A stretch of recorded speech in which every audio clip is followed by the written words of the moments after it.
Hello my dear students, welcome to my YouTube channel easy learn with Mahesh sir.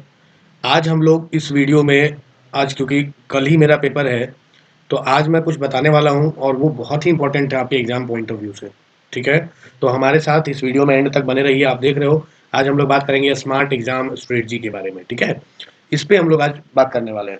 आप examination hall में जाएंगे तो किस तरीके से आपको पेपर अटेम्प्ट लेने हैं, मतलब ऐसा तरीका बताऊंगा जो आप 90% स्टूडेंट समझ लो कि एरर कर ही देता है। और उसमें उसका सब बोलता है कि सर टाइम नहीं बचा, नहीं तो मैं और भी क्वेश्चंस करता या करती और बहुत और भी मेरा मार्क्स इंप्रूव होता। बाद में रोने से अच्छा है इस वीडियो को लास्ट तक देखो और अपने जितने भी दोस्त हैं आपके सबके साथ शेयर करो। और छोटे भाई बहन अगर आपके हैं तो चैनल सब्सक्राइब करो और नेक्स्ट सेशन के लिए वो लोग को भी इंगेज करो।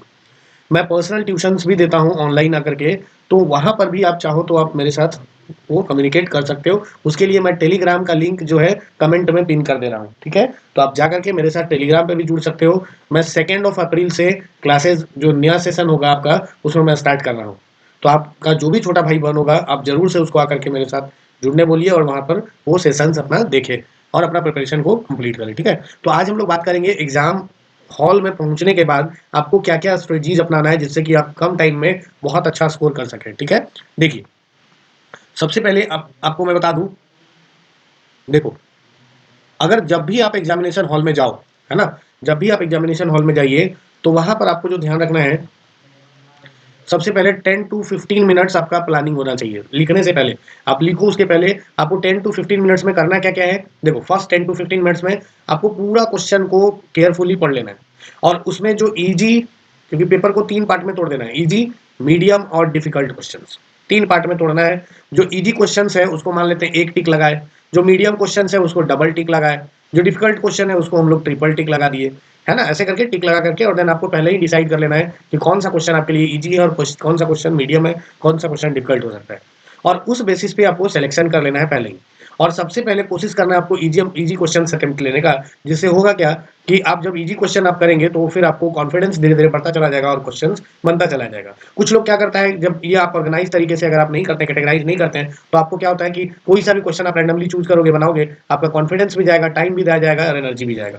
तो सबसे पहले मार्क करो, फिर उसके बाद इंटरनल चॉइस जो होता है उसका वो आप प्रॉपरली सेलेक्ट करो। उससे होगा क्या कि आप पैनिक नहीं होगे और आपका टाइम भी बचेगा। ठीक है, उसके बाद आपको 3 राउंड मेथड आपको फॉलो करना है। सबसे पहले इजी क्वेश्चन को सबसे पहले करना है, easy question first attempt all direct and scoring questions, है ना। जो स्कोरिंग क्वेश्चंस है वो सबको अटेम्प्ट करना है और जो इजी क्वेश्चन है उसमें एक्स्ट्रा टाइम स्पेंड नहीं करना है, do not spend extra time. Build confidence, और इससे क्या होगा, आपको कॉन्फिडेंस मिलेगा, है ना, और कुछ सेफ मार्क्स आप सिक्योर कर पाएंगे। ठीक है, उसके बाद लेवल 2 में बात करें, राउंड 2 में, तो मीडियम लेवल पे जाना है। जैसे ही आप मीडियम लेवल पे जाओगे और मीडियम लेवल में स्टेप वाइज उसको सॉल्व करोगे, फिर उसके बाद उसका फॉर्मूला अच्छे से लिखना है, हर स्टेप्स को बढ़िया से दिखाना है, क्योंकि मैथ्स है सर, मैथ्स में स्टेप्स बहुत इंपॉर्टेंट होता है।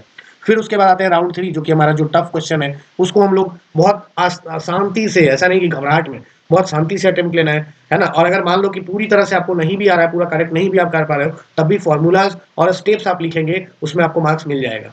फिर क्योंकि स्टेप मार्किंग होता है ना, तो इसीलिए टफ क्वेश्चन को एकदम शांति से उसको अटेम्प्ट लेना है, फॉर्मूलाज वगैरह लिखना है। ठीक है, अब आते हैं टाइम मैनेजमेंट पे। तो क्योंकि आपके पास 3 आवर्स रहता है पूरा पूरा टाइम पेपर को करने के लिए, तो रीडिंग एंड प्लानिंग में 15 मिनट मान के चलो आपका चला गया। फिर उसके बाद सेक्शन ए जब आप करोगे उसमें 35 to 40 मिनट्स मैक्सिमम देना है आपको। सेक्शन बी में 60 मिनट्स देखना है। सेक्शन सी में अगेन 60 मिनट देना है ना। और लास्ट में 15 से 20 मिनट आपको रिवीजन का टाइम रख लेना है। ठीक है, कोई दिक्कत? अब कोशिश करो ना कि सेक्शन बी और सी जो है वो थोड़ा सा फास्ट करने का, है ना। और उसमें भी यार सेक्शन ए को थोड़ा और फास्ट करो, जिससे मतलब ऐसा टाइम मैनेजमेंट आपको यहाँ पर करना है, क्योंकि हमेशा आपको 15 से 20 मिनट रिवीजन टाइम में कम से कम 15 मिनट रखना है सर। ठीक है ना। उसके बाद हम बात करते हैं प्रेजेंटेशन का। जब आप जितना बढ़िया तरीके से प्रेजेंट करेंगे ना अपने आंसर शीट, तो उतना अच्छा मार्क्स आपको मिलेगा।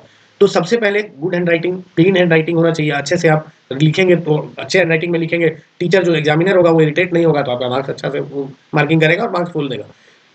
उसके बाद अगर वैसा कुछ जैसे फॉर्मूलाज आ गया, है ना, या कीवर्ड्स हमने लिखा, बट अगर कुछ फॉर्मूलाज आ गया तो उसको आपको ब्रैकेट्स में रखना है ऐसे करके अच्छे से। अगर डायग्राम्स ऐसा कुछ आ गया, जैसे सर्कल का कंस्ट्रक्शन ये सब हो गया, सरफेस एरिया वॉल्यूम का डायग्राम हो गया, तो वो सब का डायग्राम आप पेंसिल से नीट डायग्राम बनाएंगे, है ना।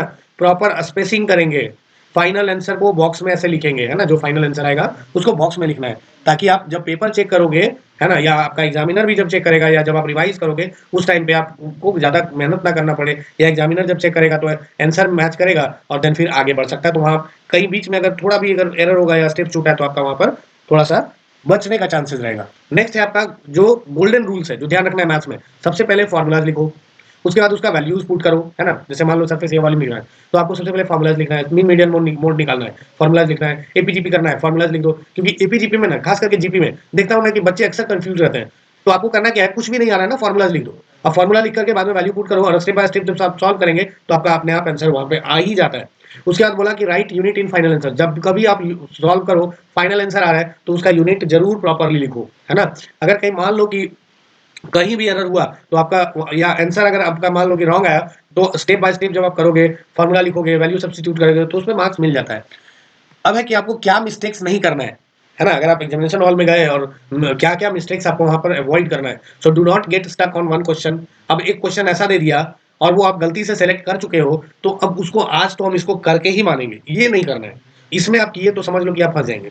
तो स्टक नहीं होना है, do not leave questions blank, question को ब्लैंक भी नहीं छोड़ना है, अगर नहीं आ रहा है, तो कोई बात नहीं, आगे हम लोग बढ़ते हैं, बाद में अगेन उसको रीअटेम्प्ट लेंगे, है ना? तो रीअटेम्प्ट लेंगे तो उस चक्कर में ऐसा नहीं कि टाइम ओवर हो गया, हम नहीं कर पाए या मान लो रिवीजन टाइम में बाकी को रिवाइज़ कर दिए, उसको छोड़ दिए, नहीं, ब्लैंक नहीं छोड़ना है, कम से कम फ़ॉर्मूला, कुछ स्टेप्स ये सब दिखा देना है। Do not overwrite too much, ऐसा नहीं कि बहुत ज़्यादा उसको इन्फॉर्मेशन ही देने में लगे रह गए, तो वो सब नहीं करना है। फिर आपको पैनिक नहीं होना है, अगर मान लो एक आध क्वेश्चन टफ भी आ गया, तो आपको उस टाइम पे पैनिक नहीं होना है। ये नहीं कि क्वेश्चन देखते ही टाइम पैनिक हो गए, नहीं, वैसा नहीं करना है, एकदम काम होकर के शांति से एग्ज़ाम देना है, ठीक है? तो ये सब जो मैंने बताया, है ना? ये सब स्टेप्स अगर आप एग्ज़ामिनेशन हॉल में फॉलो करते हो, आपका डेफिनिटली बहुत अच्छा मार्क्स आएगा और आप एक विदिन टाइम आप पूरा क्वेश्चन पेपर को अटेम्प्ट ले पाओगे, कर पाओगे।